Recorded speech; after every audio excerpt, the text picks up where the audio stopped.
Next up, we have Nathan Keele Springer, who graduated magna cum laude from University of Tennessee, Knoxville, and is currently pursuing an MA in religious studies at my alma mater, actually, at Georgia State University. His interests include Buddhism, mysticism, and the role of perennialism in psychedelic therapy research. And in spring, he's presenting at SECSOR, which hopefully maybe you can unpack that acronym for us, because that one I missed, but is also giving a guest lecture at Emory.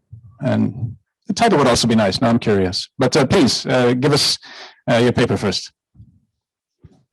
Of course. Yeah. And it's okay that we're running a tiny bit behind schedule, because I think I will go a little bit under time.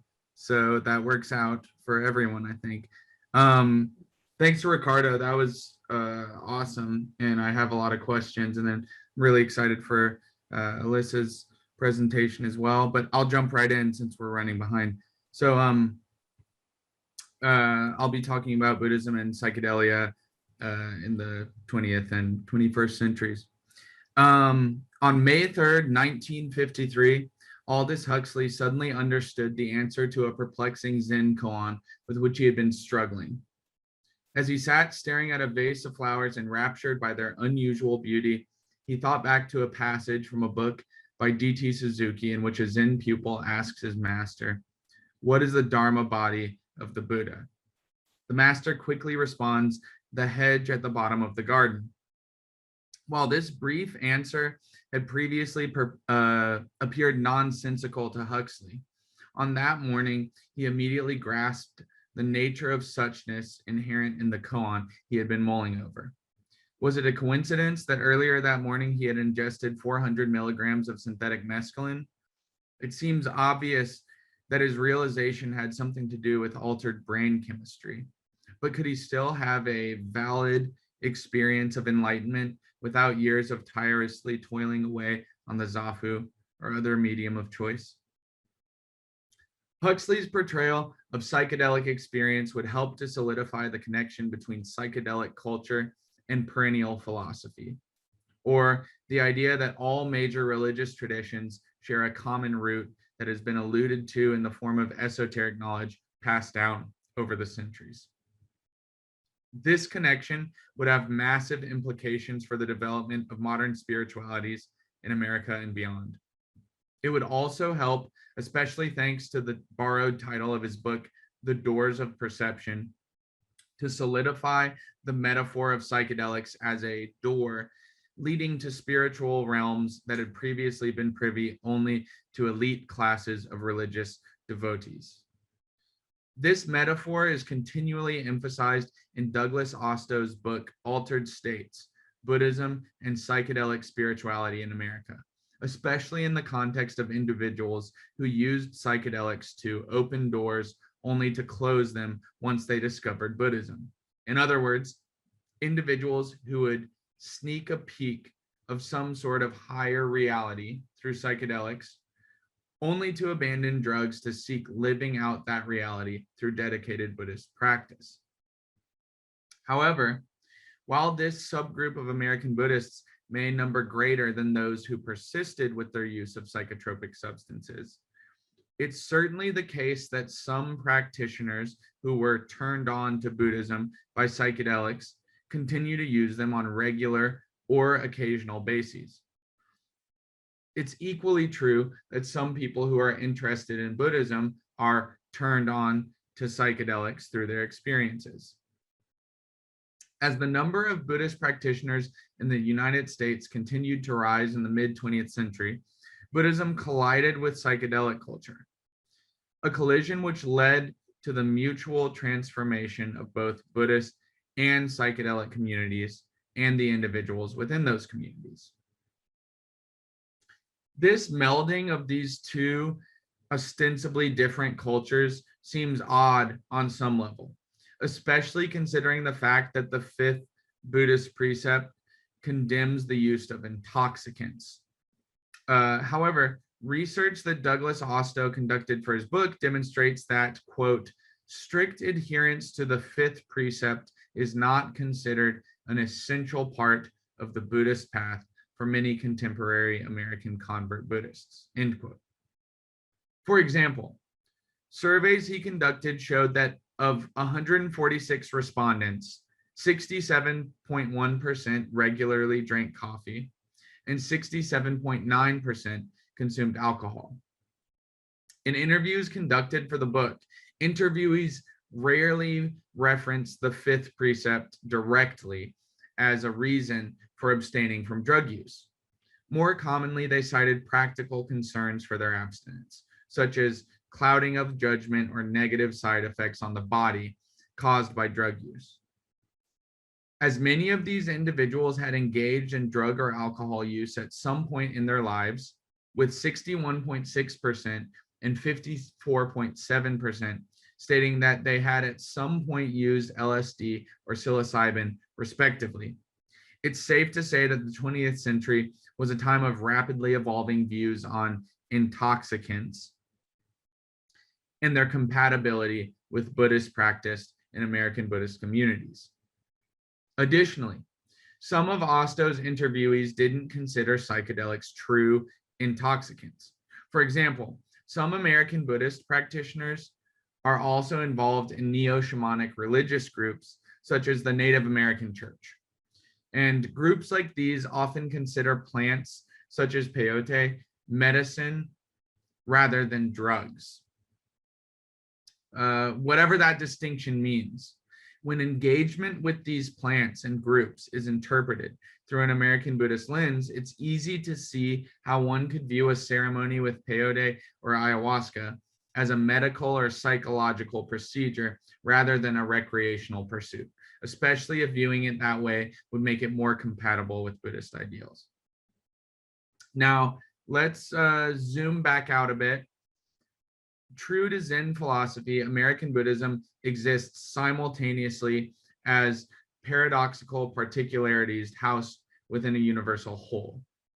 So on one hand, Buddhism as a religious tradition that has shown remarkable adaptability to a wide variety of cultural situations has been considered revolutionary, or even in the case of, for example, the beat interpretation of Zen, it's been considered antinomian. But on the other hand, Buddhism is a capital T tradition that is more conservative than the beats would have us believe. So this clash between conservatism and adaptability is brought up in the title of Alan Watts's book, Beat Zen, Square Zen, and Zen, implying both paradoxical halves and some sort of united universal whole. Watts himself embodied this ambivalent attitude in his contribution to a symposium on drugs and Buddhism in the October 1971 issue of the Eastern Buddhist, which is a semi-annually published journal devoted to, in its own words, quote, an open and critical study of Mahayana Buddhism in all of its aspects, end quote. Other contributors to this symposium included such reputable figures as Suzuki Daisetsu and Robert Aitken.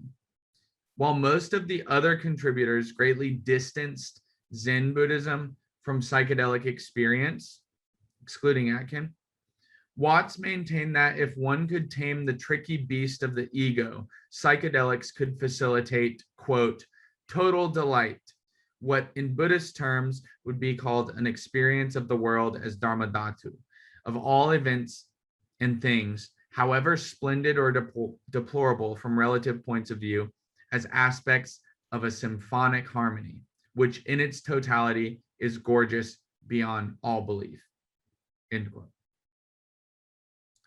This statement contrasts with Suzuki Daisetsu's estimation, published in the same volume, of psychedelics, which he considered as carrying users into a mystical world of illusions that was irrelevant to Zen and the true man.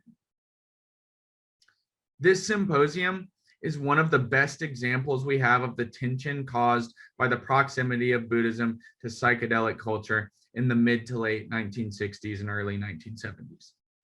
To a certain degree, Watts and Aitken in that volume seemed to welcome LSD and other mystical drugs as giving people who would otherwise be uninterested in Buddhism a glimpse into a spiritual realm that could lead to dedication and Buddhist practice. Daoists and others, however, reflecting the drug scare that took place as the 60s counterculture exploded at the end of the decade, viewed psychedelics as mind-numbing intoxicants that clouded judgment and fueled desire. Either way, all parties would probably agree that, as stated by Richard Leavitt in his contribution to the symposium, quote, despite their repeated contacts with higher reality, some LSD experimenters have been notable fools, end quote. So clearly, psychedelics transformed American Buddhism, especially due to the fact that many people interested in Buddhism were turned on to Buddhism through experiences with LSD or other psychedelics. However, in addition to this psychedelicization of Buddhism, psychedelic culture was equally impacted by Buddhist influence. Jeffrey Kripal refers to this phenomenon as psychedelic Orientalism in his History of California's spiritual hub, the Esalen Institute. While Aldous Huxley may have sown the seeds for this in his works, The Perennial Philosophy and the Doors of Perception, figures such as Timothy Leary and Ram Dass ran with Buddhist and other Eastern philosophies and tied them to their developing psychedelic ideologies. Indeed, Kripal states that Timothy Leary more or less defined the movement, for better or for worse, throughout the 60s. The defining document of this movement is the Psychedelic Experience, a manual based on the Tibetan Book of the Dead, which took the original text's guiding words on navigating the bardos and placed them in the context of social games, replacing literal ego death with the death of the self in relation to societal norms. The use of religious texts as manuals for psychedelic experience is extremely important to the cross-pollination of psychedelic culture with Buddhism from 1960s to the present. In 1962, according to Kripal, Leary began visiting the ashram and reading the Hindu scriptures as psychedelic manuals, thus priming his own drug experiences and, through his influence, the experiences of countless numbers of individuals from the 60s to the present. The transmission of Leary's religiously inflected conception of psychedelic experience served as a widely disseminated trip report, a genre that would become especially popular with the rise of the internet in the 90s and beyond. Richard M. Doyle writes about this phenomenon, stating that psychedelic culture, fueled by Leary's charisma, quote, summoned a commons, an ecology whose links to the digital commons itself is non-trivial, end quote. Huxley, Leary, and Ram Dass all created works that served as precursors to the modern trip reports of the internet age. Because their works were so informed by Eastern spirituality, and they shaped countless numbers of trips to come, their influence created a feedback loop that would embed Buddhist ideals into psychedelic culture and vice versa. Rather than serving as descriptive texts, works such as The Doors of Perception and the Psychedelic Experience function as rhetorical guides, profoundly altering individuals' experiences and showing them how to trip. So if we step back to the internet for a moment, I'd like to take a look at how the web fits into the mutual transformation of both Buddhism and psychedelic culture.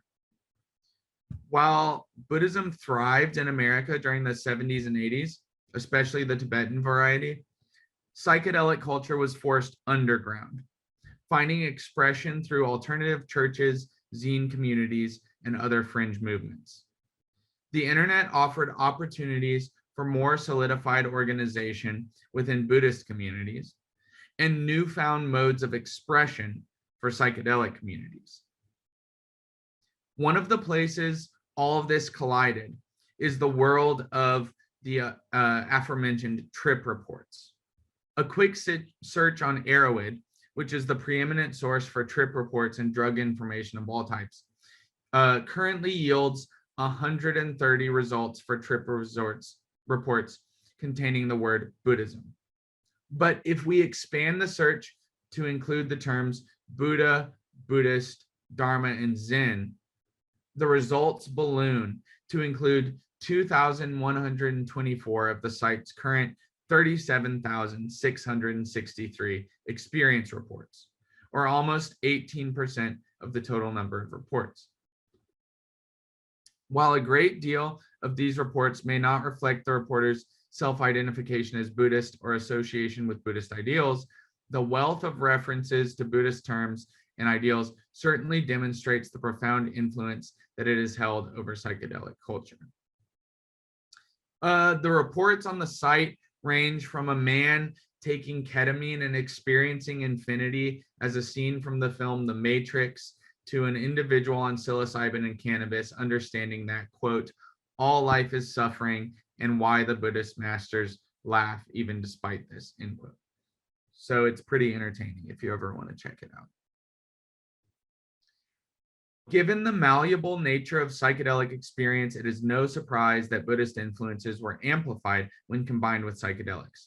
Drugs like LSD and psilocybin are known for being shaped by set and setting, with the current consensus being that the drugs themselves are almost incidental to the experiences bestowed by them. However, Jeffrey Kripal argues that individuals of the counterculture, quote, saw their own altered states accurately, fantastically reflected in the mythologies and mystical systems of Asia, end quote. So even if psychedelics serve as experiential sponges, there is potentially something in the generalized psychedelic experience that makes Buddhist or other mystical concepts salient. All of these factors contribute to psychedelics and Buddhism being mutually transformative in a significant way. Both Buddhism and psychedelics have profoundly impacted America since their rise to popular consciousness in the 20th century. While each has had considerable influence on its own, there's no doubt that American Buddhist and psychedelic communities have shaped each other and also provided the means for transformation on the level of both the individual and the community. As the popular interest in psychedelics continues to grow, it will be interesting to see how these two groups continue to alter each other and give rise to new communities with new views and new traditions. Even if both Buddhism and psychedelics lack inherent existence, they will endlessly continue to perplex and fascinate. Thanks. That is it.